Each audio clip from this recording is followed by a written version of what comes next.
que os voy a explicar es una alternativa para una planta depuradora convencional tipo eliminación biológica de fósforo, una 2O, y es esta planta con nombre Mainstream Shepherd, que ahora os explicaré el título por qué tiene este nombre, y que intenta integrar eliminación de fósforo de las aguas residuales y recuperación también, y producción de lodo con alto contenido en polihidroxialcanoatos, en bioplásticos, en la línea principal de aguas. No es un side stream que trate un agua proveniente de la digestión de fangos, por ejemplo, sino que es un proceso pensado para sustituir una línea principal de aguas. Este es un proyecto que realizamos la Universidad Autónoma, el Grupo Genocop, al que pertenezco, y Aguas de Manresa. Estaba dentro del proyecto Smart Plan, que tenía como objetivo reducir la energía, el impacto ambiental, recuperar materiales valiosos como agua, celulosa, biopolímeros y nutrientes, y a partir de estos materiales hacer compuestos, productos que fueran posible utilizarlos en la construcción o en la industria química. Un proyecto Smart Plan de 48 meses, 4 años y 25-26 partners. El proyecto europeo del Horizonte 2020. Entonces, dentro de este proyecto había diferentes tecnologías, unas que eran mainstream, que era para modificar la línea de aguas, otras side stream para producir otros productos o producir productos como bioplásticos también, o recuperar fósforo también, pero en las líneas de retorno del tratamiento de la digestión anaeróbica. El sistema que yo quería explicar es este Mainstream Shepherd, en el que recuperábamos estrubita y polihidroxialcanoatos. Había otras plantas demo, todo era demo sites, en el que se recuperaba celulosa de la línea de aguas antes de la sedimentación primaria, se aumentaba la producción de biogás, se recuperaban nutrientes o se obtenían efluentes, corrientes con más contenido en fósforo y ácidos grasos volátiles. Entonces, los selling points de nuestra tecnología eran de que podía reducir la demanda de energía, los costes operacionales, que no sería necesario añadir fuente de carbono o sales metálicas para la precipitación de fósforo, que se podría obtener un efluente con baja concentración de fósforo y de nitrógeno, menor de 1 miligramo litro y 10 miligramos litro. Y la eliminación de nitrógeno, en este caso, era por nitritación de nitritación, o sea, no hacíamos eliminación de nitrógeno vía nitrito. Y el punto importante también era la posibilidad de recuperar fósforo en forma de estrubita y un lodo que en teoría podría tener una concentración de hasta un 30% de polihidroxialcanoatos. Y esto tratando el agua solo después del pretratamiento, antes del tratamiento primario, pues con un sistema de 2 reactores que ahora os explicaré, y sustituyendo toda la línea de aguas, el reactor biológico y el sedimentador. Entonces, mirando un poco en detalle el sistema, se trata de 2 SBRs y un reactor más pequeño de precipitación, en el que hay diferentes fases, son reactores secuenciales, una etapa de llenado, una etapa de tratamiento anaeróbico, en el que se libera fósforo y se consumen los ácidos grasos volátiles, una etapa de sedimentación, la número 3 aquí. Después de esta etapa se producen los fangos. Estos son los fangos en que tienen un contenido en pHa más elevado de lo habitual.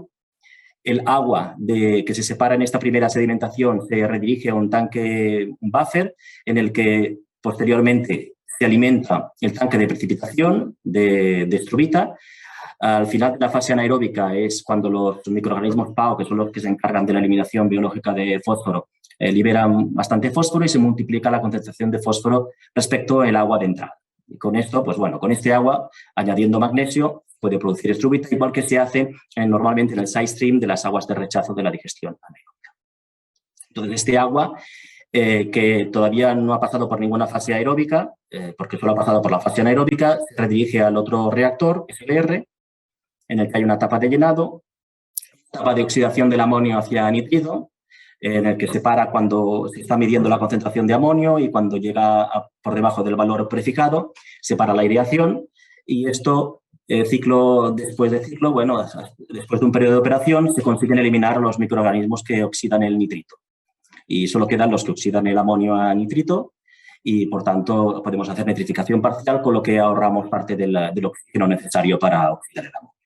La etapa de sedimentación y el agua, una vez que ha sedimentado, aquí se quedan sus lodos nitrificantes y el agua con el contenido de nitrito se va al reactor anóxico, donde hay desnitrificación, una etapa final aeróbica para oxidar el amonio y recuperar el fosfato que haya podido quedar, y una descarga del agua tratada. Con esto conseguimos la producción de estos fangos con alto contenido en bioplásticos y la producción de la estrubita, la recuperación de parte del fósforo. Aquí hay algunas fotos de la planta tal como era. Son reactores de 3 metros cúbicos y el reactor este más pequeño, que es un reactor de precipitación química de fosfato para producir estrubita y otras sales. Estábamos con ciclos de 8 o 12 horas, depende del periodo en el que probamos, y tratábamos una caudal de 7 metros cúbicos día de agua residual, la misma agua que estaba tratando la depuradora de Manresa. Esta planta estuvo instalada en la depuradora de Manresa un par de años y, bueno, pudimos obtener rendimientos de eliminación adecuados, cumpliendo la legislación de nitrógeno, fósforo y de QO. Por tanto, desde el punto de vista de eliminación, correcto, porque estamos sustituyendo al sistema habitual de la línea principal, por tanto, tenemos que seguir cumpliendo los criterios de vertido. Desde ese punto de vista está bien. Al trabajar en SBR tiene cosas positivas, como por ejemplo que durante las diferentes fases del ciclo se producen diferentes concentraciones de los productos y, por ejemplo, en el primer reactor, en el que consideramos el heterótrofo, principalmente hay una liberación de fósforo a medida que se capta la materia orgánica y, por tanto, lo que la concentración de fósforo inicial se puede duplicar, triplicar, incluso multiplicarse por 6 o más en algunos casos. Y esto te permite obtener en este punto del ciclo un agua que tiene una concentración de fósforo mucho mayor que el agua de entrada y una biomasa que tiene la máxima concentración de polihidroxialcanoatos. Pues este agua se lleva al reactor aeróbico nitrificante, donde se obtiene la nitrificación a nitrito. Este agua se intercambia otra vez aquí y hay una etapa anóxica en que se consume el nitrito y actúan los organismos acumuladores de fósforo desnitrificantes y luego una etapa final aeróbica donde se capta el resto de fósforo y se oxida el resto de amonio que no se ha tratado y se cumplen los criterios de vertido. Por tanto, desde el punto de vista de operación, si obtenemos el agua de este punto, tenemos una concentración más elevada de fósforo que la entrada, bastante más, con lo que mejora las posibilidades de recuperación de fósforo. Y también eso tiene implicación de que, como estamos tratando el agua de entrada, ¿no?, todo el agua, una buena parte del fósforo pasará por el sistema de recuperación y las cantidades de fósforo que podemos recuperar son mayores que en un sistema stream. Entonces, como recuperación de recursos, solo como un sumario de los resultados que obtuvimos respecto a la recuperación de fósforo, en el reactor de precipitación, que es el más pequeño, este de 300 litros que os comentaba, se podía precipitar entre el 65 y el 90% del fósforo que entraba en ese reactor, que el incremento de concentración de fósforo respecto a la entrada era de 6 veces como promedio y en algunos ciclos monitorizados hasta 9 veces. Multiplicación del agua de entrada, por ejemplo, entra con 4 o 5 y se multiplica 9 veces, pues hasta 30 y pico, 40 de concentración de fósforo, que aumenta las posibilidades de recuperar. Y calculando la recuperación de fósforo como estrubita respecto al fósforo que entraba, este es importante, este número, porque tenemos que hacer la comparación de lo que entra con lo que al final podemos recuperar después de todas las etapas. Como promedio, un 45% del fósforo del que entraba se recuperaba en forma de estrubita o sales precipitadas de fósforo. En algunos ciclos también, pues hasta el 63% del máximo. En cuanto a la recuperación de polihidroxialcanoato, concentración de PHA en la biomasa, pues podemos llegar a entre el 3 y el 6,9%, que es bastante más que lo que aparece en un lodo convencional, en que no haya acumulación, pero todavía está un poco lejos de lo que se puede obtener haciendo un cultivo enriquecido, pero es que en nuestro caso estábamos trabajando directamente con los lodos de la planta depuradora, con los lodos que eran los que se encargaban de hacer todo el tratamiento de aguas. Por tanto, es una concentración bastante elevada. En algunos casos, si se añade un poco más de ácidos grasos volátiles para que aumente la producción de bioplásticos en algún ciclo, se llega hasta el 9% de producción. O sea, la biomasa tiene hasta un 9%. Es interesante, pero luego veremos que tiene algunas limitaciones si queremos finalmente obtener este PHA como un producto que se pueda utilizar luego para algunas aplicaciones. Bueno, aquí está la referencia por si alguien está interesado. Bien, también hicimos una evaluación económica porque no nos queríamos quedar solo en la parte de que el sistema funcionara, de que fuera capaz de eliminar y de recuperar fósforo y bioplásticos, sino que hicimos un análisis bastante exhaustivo del análisis del coste de ciclo de vida, teniendo en cuenta los beneficios que podemos obtener en euros metro cúbico por la venta del biogás, que es la mayor parte, también por otros, la recuperación de estrubita, la recuperación de polihidroxialcanoatos, los beneficios económicos que se podrían obtener. También la inversión que era necesaria, la inversión para construir la planta, teniendo en cuenta todos los procesos. Por ejemplo, estas columnas de aquí, construir la planta con el sistema SHEFAR era más cara que construir una planta normal, porque las bombas tienen que ser más grandes, un sistema SBR, el caudal está más concentrado en unos momentos determinados, la aireación se concentra en unas etapas y no es constante. Tiene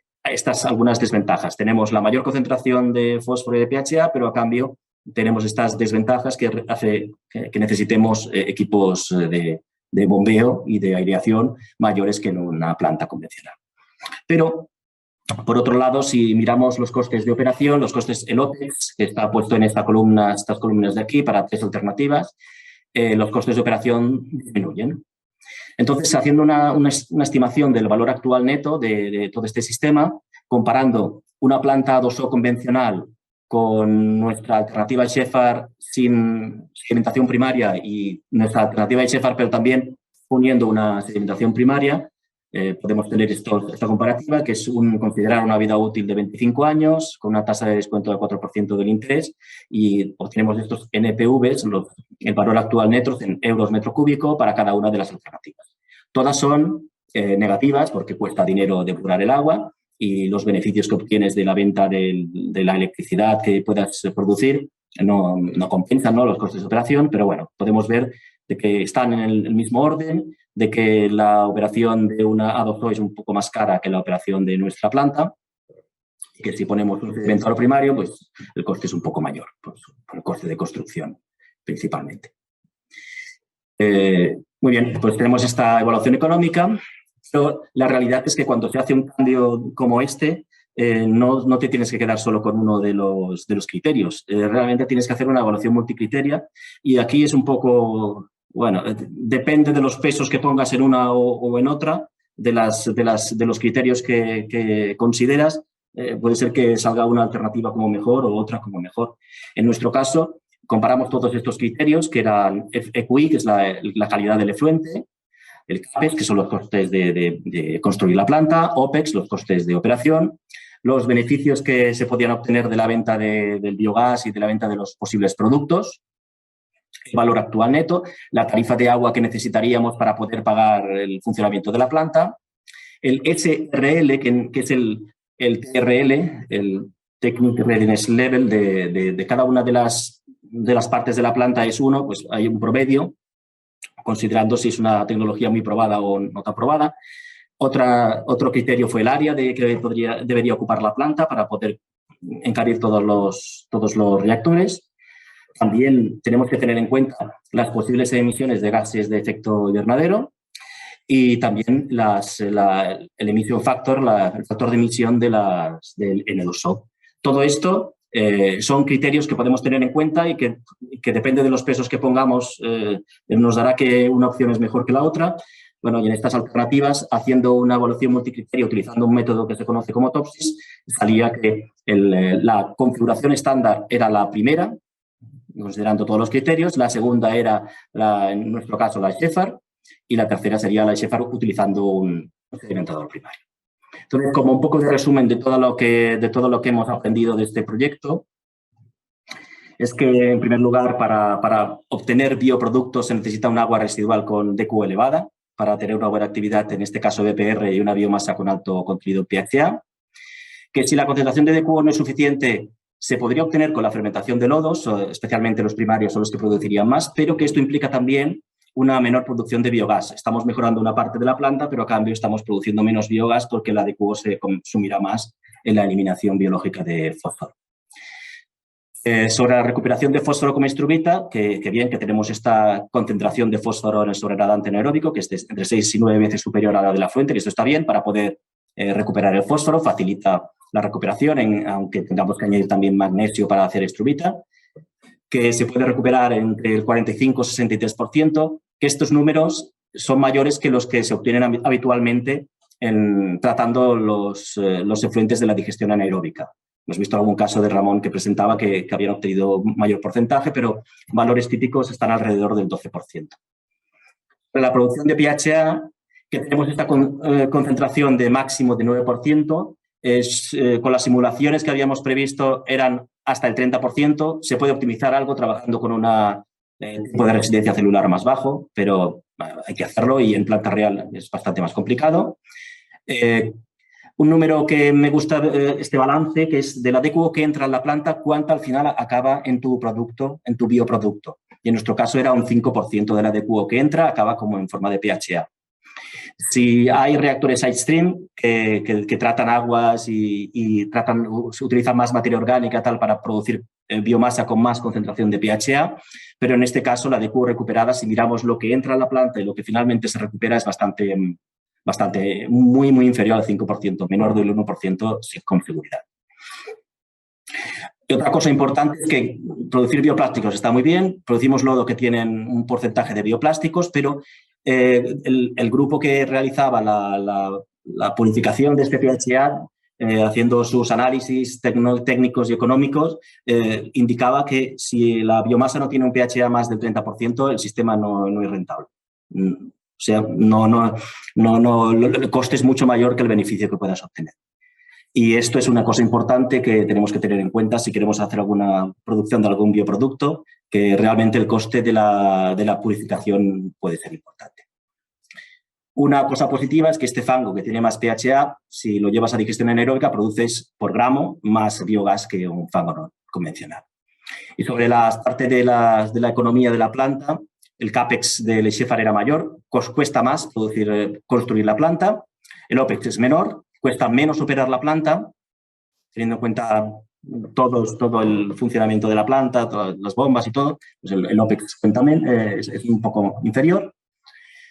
Actualmente es necesario mayor desarrollo de esta tecnología y de otras para que sean competitivas desde el punto de vista económico, porque sale un poco más rentable, pero la incertidumbre que tienes en la determinación puede hacer que las dos sean estadísticamente iguales económicamente. Un coste más alto se podría justificar si la recuperación de recursos se considera estratégica y se legislan incentivos, igual que se ha legislado en Alemania, por ejemplo, para que tengan que recuperar un porcentaje del fósforo del que entra en la planta. Si se obliga, pues habrá que buscar la mejor tecnología de las que hay disponibles. Otra cosa importante también, no esperemos obtener dinero de la estrubita, el beneficio actual es negligible. Sí que puede haber un beneficio de la disminución de los problemas de operación de la planta por los problemas de precipitación incontrolada de estrubita que hay en algunas plantas. Y no se considera los ingresos del PHA para esta evaluación que hemos hecho porque su concentración es inferior al 30% y porque ya se desestima su posibilidad de ser recuperados con un proceso económicamente viable. Y en cualquier caso, cualquiera de estos sistemas, el producto recuperado debería tener un alto precio para poder recuperar la inversión de la nueva planta y los costes de extracción y purificación. Supongo que lo tenemos que tener en cuenta. Si queréis más información, hay un artículo que lo explica y gracias por vuestra atención y los agradecimientos a todas las personas y entidades que han hecho posible este proyecto. Muchas gracias.